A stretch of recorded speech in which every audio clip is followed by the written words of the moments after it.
প্রিয় শিক্ষার্থীরা, তোমাদের সকলকে এসডি এক্সক্লুসিভ চ্যানেলে স্বাগত জানাই। আশা করি তোমরা প্রত্যেকে ভালো আছো। আজ আমরা আলোচনা করব দ্বাদশ শ্রেণীর চতুর্থ সেমিস্টারের অন্তর্গত বাংলা বিষয় নিয়ে।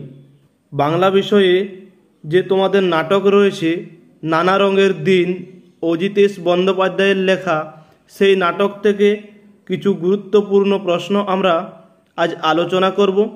তো সবার প্রথমে বলে রাখি, তোমাদের এই নাটক থেকে দুটি প্রশ্ন পরীক্ষায় থাকবে, সেখান থেকে একটি প্রশ্নের উত্তর তোমাদেরকে লিখতে হবে। তো সেই প্রশ্নটি তোমাদের 2+3 বা 3+2 অর্থাৎ ভেঙে বা গোটা 5 মার্কস আসতে পারে। চলো আমরা প্রশ্নগুলো দেখে নিই। প্রথমে তোমরা টেক্সট বই ভালো করে পড়বে, তারপর এই প্রশ্নগুলো রেডি করবে। তাহলে তোমরা পরীক্ষায় যে কোনো প্রশ্ন আসুক না কেন তোমরা তার উত্তর লিখে আসতে পারবে। প্রথম প্রশ্ন, নানা রঙের দিন নাটক অবলম্বনে রজনীকান্ত চট্টোপাধ্যায়ের চরিত্র বিশ্লেষণ করো। দ্বিতীয় প্রশ্ন, নানা রঙের দিন নাটকের নামকরণের সার্থকতা বা তাৎপর্য আলোচনা করো। এটা 2015 সালে এসেছিল, কারণ তোমাদের সিলেবাস পরিবর্তনের আগেও এই নাটকটি আগের সিলেবাসের অন্তর্ভুক্ত ছিল। অথবা নানা রঙের দিন নাটকের সূচনায় মঞ্চসজ্জার যে বর্ণনা রয়েছে তা নিজের ভাষায় লেখো এবং নাটকটির নামকরণের সার্থকতা বিচার করো। তারপরের প্রশ্ন, আমি রোজ লুকিয়ে গ্রিন রুমে ঘুমাই চাটুজ্জে মশাই, কেউ জানে না কোন নাটকের অংশ এবং বক্তা কে, সে কেন গ্রিন রুমে ঘুমান। অথবা কালীনাথের চরিত্র নিয়েও প্রশ্ন ঘুরিয়ে দিতে পারে, সেগুলো তোমরা ভালোভাবে দেখবে। চতুর্থ প্রশ্ন, জীবনে ভোর নেই, সকাল নেই, দুপুর নেই, সন্ধেও ফুরিয়েছে, এখন শুধু মাঝরাত্রির অপেক্ষা, বক্তব্যের তাৎপর্য বিশ্লেষণ করো। জানো কালীনাথ একটা মেয়ে, এই মেয়েটির কথা বক্তা কালীনাথকে যেভাবে বর্ণনা করেছেন তার সংক্ষিপ্ত পরিচয় দাও। রজনীর জীবনে এই মেয়েটির প্রভাব আলোচনা করো।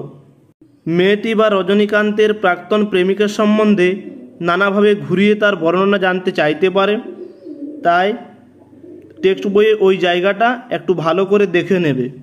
এই তো জীবনের সত্য কালীনাথ, জীবনের সত্য কি, বক্তা কিভাবে এই সত্যে উপনীত হলেন।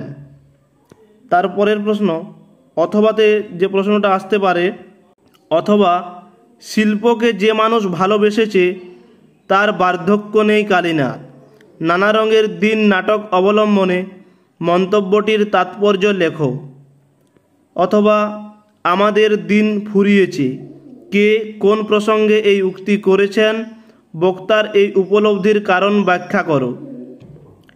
এই তো জীবনের নিয়ম, জীবনের কোন নিয়মের কথা বলা হয়েছে, এই উক্তির মধ্য দিয়ে বক্তার কোন মানসিকতার পরিচয় পাওয়া যায়। ভিডিওটি ভালো লেগে থাকলে অবশ্যই একটি লাইক করবে এবং ভিডিওটি বন্ধুদের মধ্যে শেয়ার করে দাও, যাতে তারাও এই ভিডিও দেখে উপকৃত হতে পারে। চ্যানেলে নতুন হয়ে থাকলে চ্যানেলটিকে সাবস্ক্রাইব করে পাশে থাকা বেল আইকনে ক্লিক করে নোটিফিকেশান অন করে রাখো বিভিন্ন ধরনের শিক্ষা সংক্রান্ত যাবতীয় আপডেট বা তথ্য পাওয়ার জন্য। আর অবশ্যই ভিডিওটা ভালো লেগে থাকলে একটা লাইক করবে, কারণ তোমাদের এই লাইকগুলো আমাদেরকে পরবর্তী ভিডিও বানাতে প্রচুর উৎসাহ দান করে। তারপরের প্রশ্ন, সেই রাত্রেই জীবনে প্রথম মোক্ষম বুঝলুম যে যারা বলে নাট্যাভিনয় একটি পবিত্র শিল্প তারা সব গাধা, বক্তা কখন এবং কেন এই সিদ্ধান্তে উপনীত হয়েছেন তার নিজের ভাষায় লেখো। তারপরের প্রশ্ন অর্থাৎ 8 নম্বর প্রশ্ন, অভিনেতা মানে একটা চাকর, একটা জোকার, একটা ক্লাউন। লোকেরা সারাদিন খেটে খুটে এলে তাদের আনন্দ দেওয়াই হলো নাটকওয়ালাদের কর্তব্য, বক্তার কথার তাৎপর্য আলোচনা করো। আজ রাতে সবে হঠাৎ ঘুম থেকে চমকে জেগে উঠে আমি স্পষ্ট বুঝতে পারলাম কথাটা, বক্তা কোন কথাটি বুঝতে পেরেছেন তা পাঠ্য নাটক অনুসরণে লেখো। প্রাক্তন অভিনেতা রজনী চাটুর্যের প্রতিভার অপমৃত্যুর করুণ সংবাদ। এই অপমৃত্যু কিভাবে ঘটল বলে বক্তা মনে করেন? এবং আজকের শেষ প্রশ্ন, নানা রঙের দিন নাটকটি একাঙ্ক নাটক হিসেবে কতখানি সার্থক তা নিজের ভাষায় আলোচনা করো। আজ এই পর্যন্তই, দেখা হবে পরবর্তী ভিডিওতে। এরপর তোমরা কোন বিষয় থেকে ভিডিও চাইছো তা তোমরা কমেন্টে জানাতে পারো।